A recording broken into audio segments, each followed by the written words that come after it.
Oh, there we go. Okay. All right, been a while. But working on the truck. Might have seen this on the old Instagram. We got 3D printed. Working on these, see how well they hold up in the sun and heat. So this should be interesting. But that's not what we're messing with today. So, transmission. This Turbo 400 that's in here, I rebuilt it. I don't know if I have a video. Did I do a video of me putting it in or anything? I don't think so. But it's doing something weird now where it just kind of like doesn't want to shift early. I don't know, it just doesn't drive great. I'm coming back out here because of the flickering light. So I don't know if I did a video on it or if anyone remembers, but I built a Turbo 400 for it. It's doing something weird where it doesn't really shift right. It kind of flares. It's probably not there. It's not slipping. It just like revs and revs and revs and revs, and then it'll shift, and then goes and revs and revs and revs, and then it'll shift. And then it's done because it's only a 3-speed, so it only shifts twice. Why is everyone making noise? You're being loud. You're being loud. You're being quiet. Anyways, it's only a 3-speed, no overdrive. So even, you know, I don't drive on any highways when I go to work. Speed limit max 65. Only for a little bit, and then it goes down to 55. But even at 65, we're at like 3,000. This has 4 11s in the back, 3-speed auto, obviously third gear is 1-to-1, and it's a big truck, you know, 350. Not great gas mileage. So we've got something for it. Actually, I have 2 of them. Right here, that is a 4L80. That's actually a 4-wheel drive model. But it's probably a good transmission. I was told it was a good transmission. Got the whole, I think it has a Good Wrench sticker on it somewhere. I'm not sure, I don't remember. I think it has a, like a rebuilt, I think it has a rebuilt sticker thing on it somewhere. But anyways, we also have this one. This is another one I have also. Well, it's good now. I had to replace the pump on it because they had the wrong pump. But this is a 2-wheel drive model, and it should be good to go. So we're going to put this in that. And the big thing with that is that first, second, third are all the same. A 4L80 internally and gear ratio wise, and hopefully externally mounting it, are very similar, if not, I won't say identical, they're very similar. And it's got an overdrive, and it has lockup, so we should be able to cruise at a much lower RPM in the truck, while also still having a strong enough transmission to be able to tow stuff. Like that car over there, but that's for a different video. So let's show you where we're at. So the transmission's drained, exhaust is removed. See the headers, the rest of the exhaust, drive shaft is out. That was all easy stuff. Now I just have a couple more things to move out of the way, and then I can start actually disconnecting. Actually, really, what I have to disconnect is the torque converter, which is up behind this exhaust. You can't really see it. Torque converter, the bell housing bolts, which there's 5 or 6, and then this rear cross member, and that's pretty much it. It should be pretty straightforward. There's lots of room. I got extensions to get up around everything. So yeah, let's get at it. What you doing, buddy? What are you doing? Psst, psst, psst. Levin.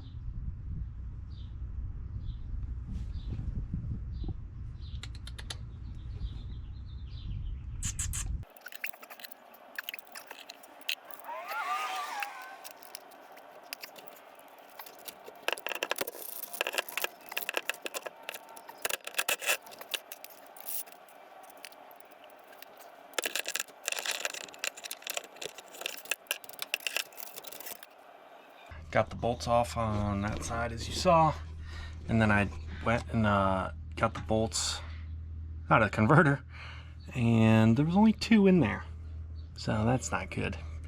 Third one definitely fell out at some point. Great. Anyways, so now I'm gonna disconnect a bunch of the stuff on this side, and then, you know, we got the speedometer, get rid of that. All of that's gonna go, because 4L80 is got sensors. It doesn't have a cable or even like a digital output. It doesn't even have a thing on the output shaft to run a cable, as far as I know. It's just the input shaft and output shaft speed sensors, so that's neat, I guess.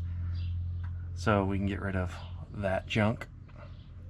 Just have to use like the phone, like, you know, GPS or whatever. And then we got shifter linkage. Disconnect that.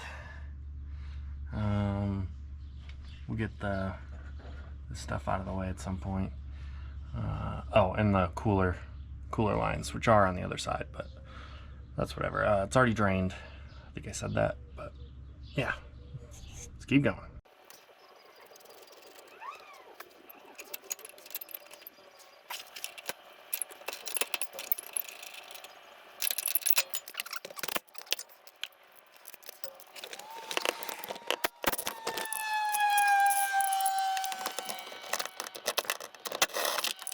It's going a lot faster than last time.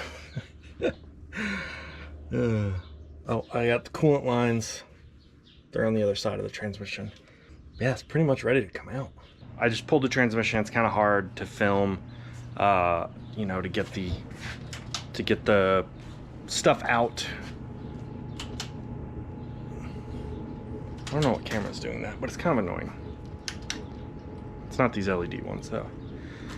But we got the transmission out. It is right here. And now we have the 4L80, and let's see what I have to take off. I had to take the fittings off, the fill tube, or the dipstick tube I took out. Oh, and the rear trans mount. So that stuff is all, oh, and this, the shift linkage fits right on. Fill tube fits in. Rear mount, energy suspension, you know, poly mount there, and the fittings for the cooler lines are on. So I have to grab the torque converter from the other 4L80. I think that's it. I think then we can slide the transmission under the truck and try and get it onto the jack. That's gonna suck. I'll probably put that on the jack first and then put the torque converter in the transmission. Yeah, here we go. As you can see, the shop boss is out here working hard. Isn't that right, buddy?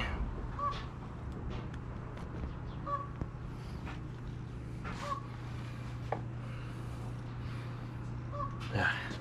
Anyways, so before I get any further with this, I wanted to show.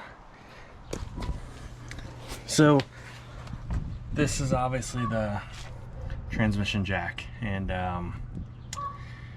yeah, so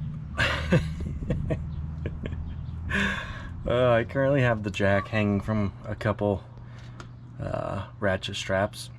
Can't put it on the jack outside, like not under the truck, because the truck's not high enough, and it's too heavy and too low to really get some like good leverage on it with your hands.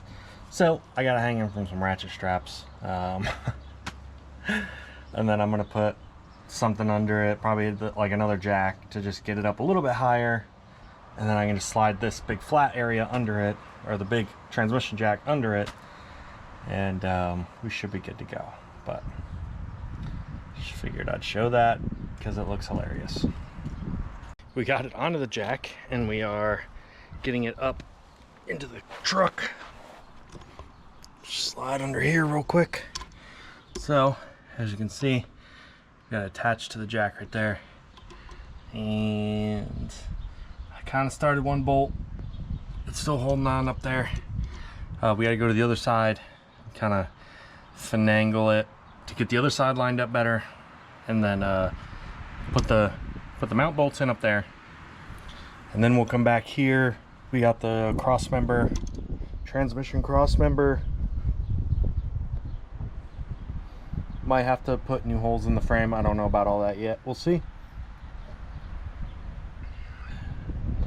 Yeah, so it's going pretty good. It wasn't too bad once I had the transmission hanging, and then I put a jack under it, lifted it up a little bit, tightened the straps, lifted it up a little bit, tightened the straps, and then I was able to just slide this transmission jack under the transmission, lift this up, put weight on it, take the straps off, and then now we're getting it up in there.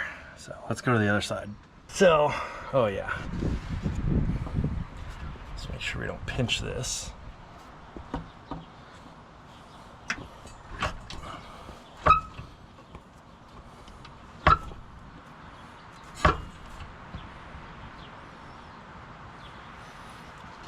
It's kind of lined up, so I'm just gonna go ahead and do this. Oh yeah, the bolt started right in there. Same with this one.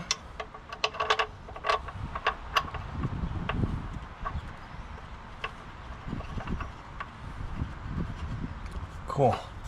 I'm just gonna get the impact and start. Maybe I'll grab a ratchet just to have a little more control over it, but start pulling those in, and then we can take a good look at the torque converter. Alright, so here's where we're at. Cross member's in. I pulled the pan, just verified that the filter in there is all good to go. It is. I got the cooler lines, not coolant lines. Cooler lines are hooked up in there. And then we got the drive shaft in. Now this is a two-piece drive shaft, so it slides here, not there. It slips here. It's all in. I did have to cut about an inch out of this middle part, and just to make sure there's enough movement here. So that should be fine. I don't think it's gonna move that much, but I guess we'll see. And then, yeah, center carrier bearing, it's got a new-ish like rubber thing on it. I don't know, eventually I'll probably get a one-piece that can actually just slip up there. But it should be good to go.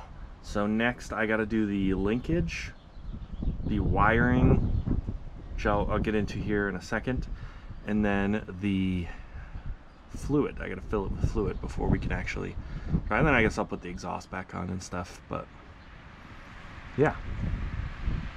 Alright, so there's lots of videos on this, so I'm gonna go kind of quick here. I'll throw some diagrams or whatever up as well. But this is a 4 LED connector. It's definitely old. I should probably get a new one on order just in case, but lots of wires coming out of this. You only need 5 wires. So across the top, and on this one they're actually labeled. It's a little dirty, but you can read the letters on here. Across the top goes A, B, C, D, and then E, and there's nothing else in the second row, and then L, M, N, P, R, S. They don't put O and Q just so they don't look like zeros or get confused with each other.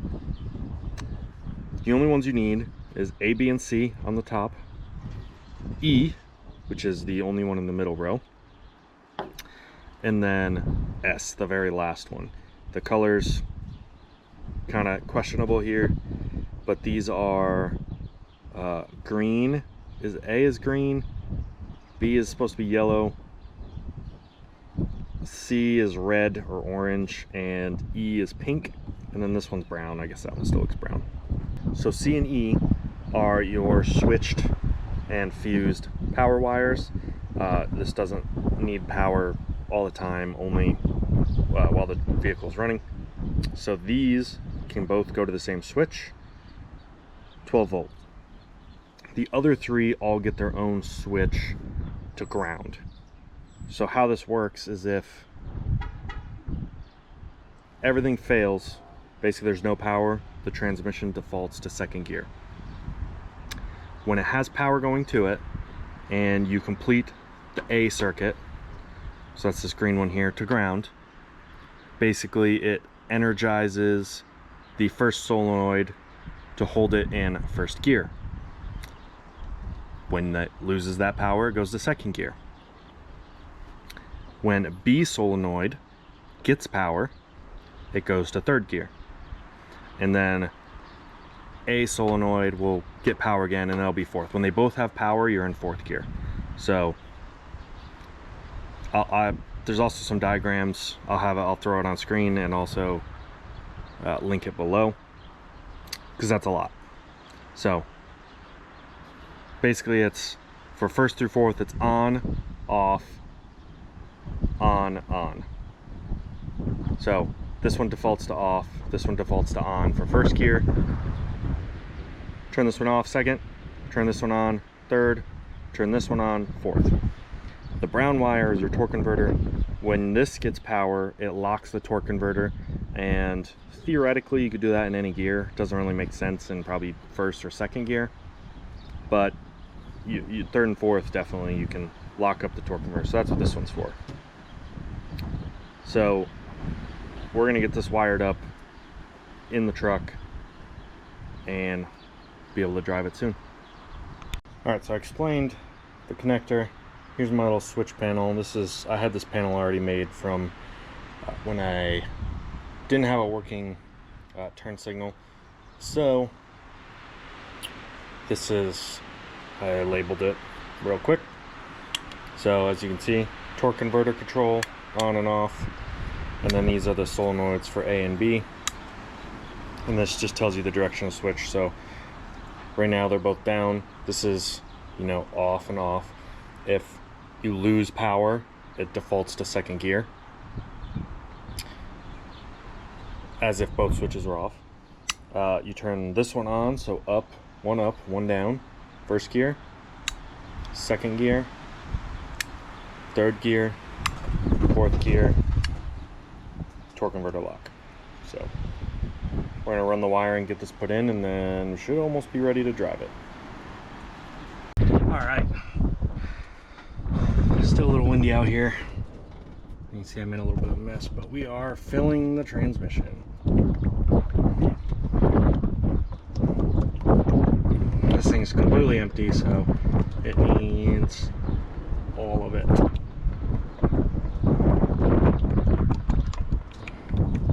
So we're gonna get this filled up. We'll get the truck started, check the level. Well, we'll get it off the ramps and then check the level, and then should be good to go. All right, so got the truck going again. Timing got messed up somehow, so yeah, but switch panels installed. I already did a test drive, but here we go.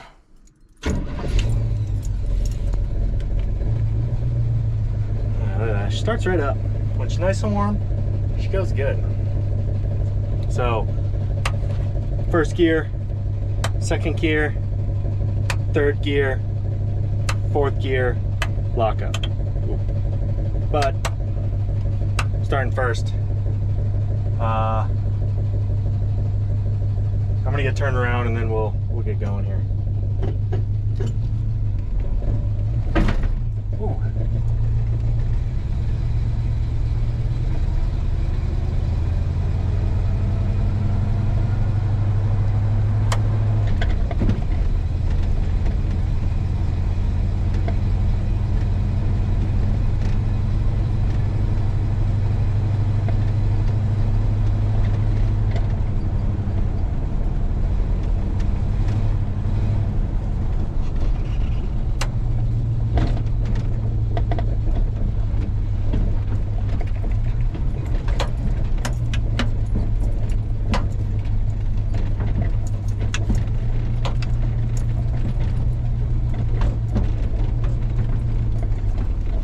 Door's not really closed all the way.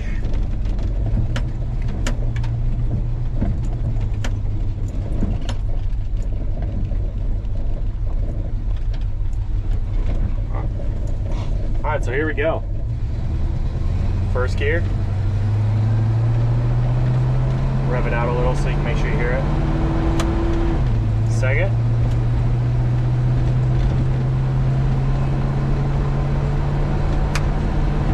Third.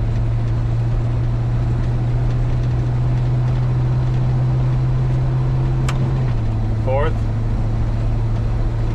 And lock up. That's lock up. And then you turn that back off. That's it. It works.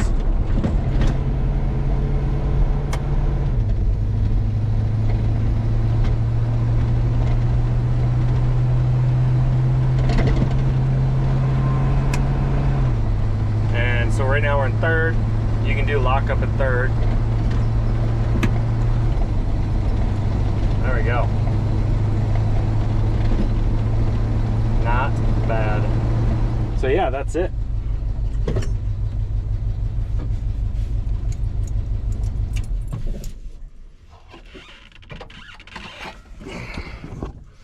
Go ahead and hop out here.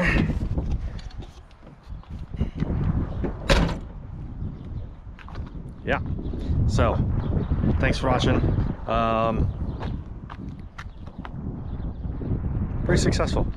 Needs to get cleaned up. The inside, it's been sitting a little bit. Inside's kind of dirty and dusty, but yeah, I think we can put it back on the road, get it cleaned out, maybe get the seat swapped out. That cover didn't last very long, but whatever. And yeah, thanks for watching. Until next time, just keep building.